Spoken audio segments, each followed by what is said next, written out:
Have you ever felt that anxiety or depression is controlling your life? Today, more than ever, psychotropic drugs are the most common solution. But do they really cure, or are they keeping us stuck in an endless struggle?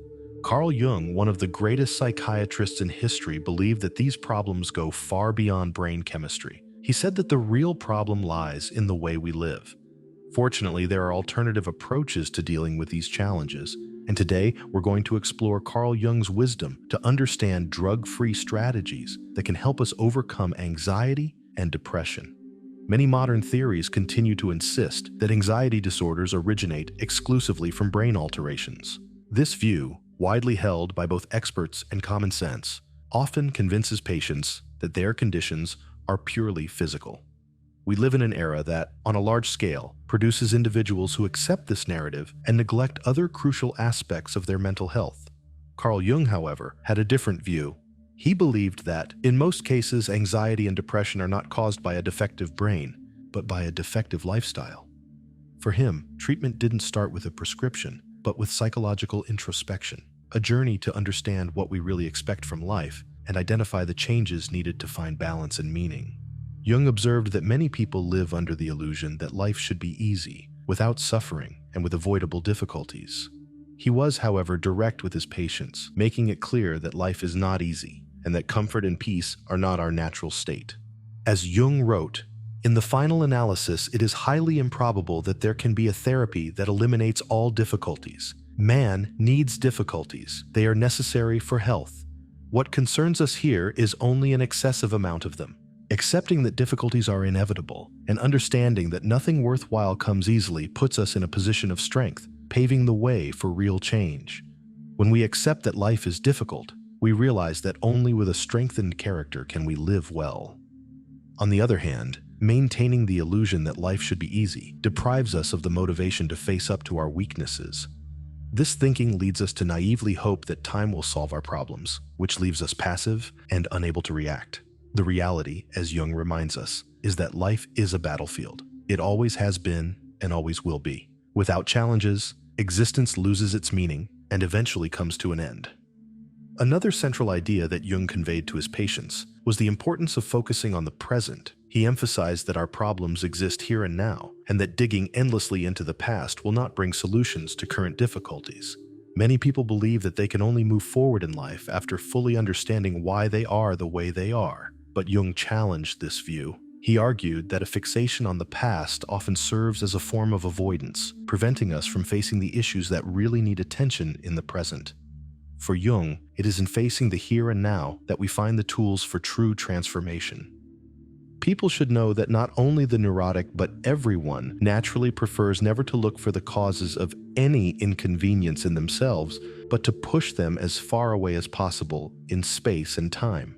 Otherwise, they would run the risk of having to make a change for the better. Compared to this odious risk, it seems infinitely more advantageous to place the blame on someone else, or, if the fault is indisputably one's own, at least to assume that it somehow arose on one's own in early childhood.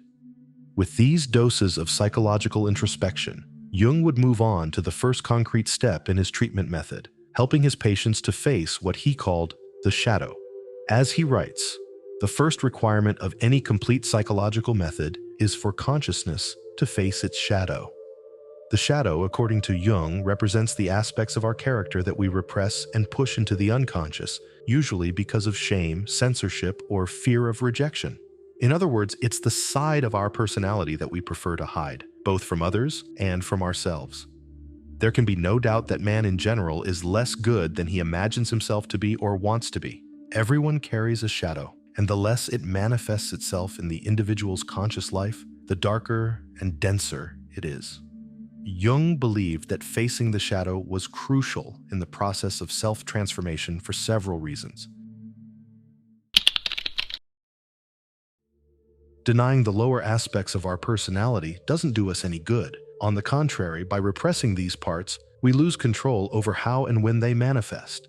However, if we recognize our flaws, we can learn to control them and minimize the impact they have on our lives. As Jung explains, anything conscious can be corrected, but anything that escapes into the unconscious is beyond the reach of correction, and its disorderly growth is subject to increasing degeneration. Fortunately, nature guarantees that unconscious contents will burst into consciousness sooner or later and create the necessary confusion. The shadow, however, is not only made up of weaknesses or flaws. On the contrary, many of its elements may be qualities that we repressed during our youth, because family members, peers, or society made us believe that these traits were inadequate or undesirable. For example, some people repress the ability to express anger or defend themselves, believing that these traits are bad. By becoming aware of the shadow, we not only gain control over our flaws, but also regain access to repressed qualities that can enrich our lives. These traits, when integrated, can become forces that promote self-confidence, assertiveness, and authenticity. Or, as Jung writes, the shadow is only a little inferior, primitive, unadapted, and clumsy, not altogether evil. It even contains qualities that, in a way, vitalize and beautify human existence, but convention forbids it. An effective way of becoming aware of the shadow is to observe the weaknesses, flaws, and insecurities of those close to us. This is because the traits we repress in ourselves are often projected onto other people. The character traits that bother us in friends and family may actually be reflections of aspects of our own shadow. Paying attention to these reactions gives us valuable clues about what we are repressing. Another way to bring the shadow into the light of awareness is to reflect on the reasons for our actions, especially those we feel ashamed of. This reflection requires openness to self-criticism, as long as it is done constructively. Jung emphasized that the biggest obstacle to recognizing the shadow is a lack of honesty with oneself. As he observed, with a little genuine self-criticism, we can see through the shadow and begin to integrate it. As well as making his patients aware of the shadow, Jung believed that finding meaning in life was an essential component of the healing process.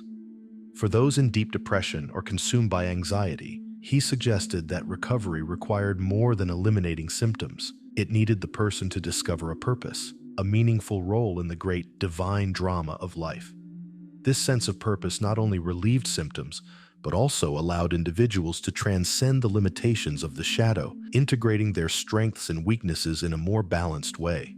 To understand what Jung meant about finding meaning in life, we can turn to an experience he had with a chief of the Pueblo tribe in the first half of the 20th century.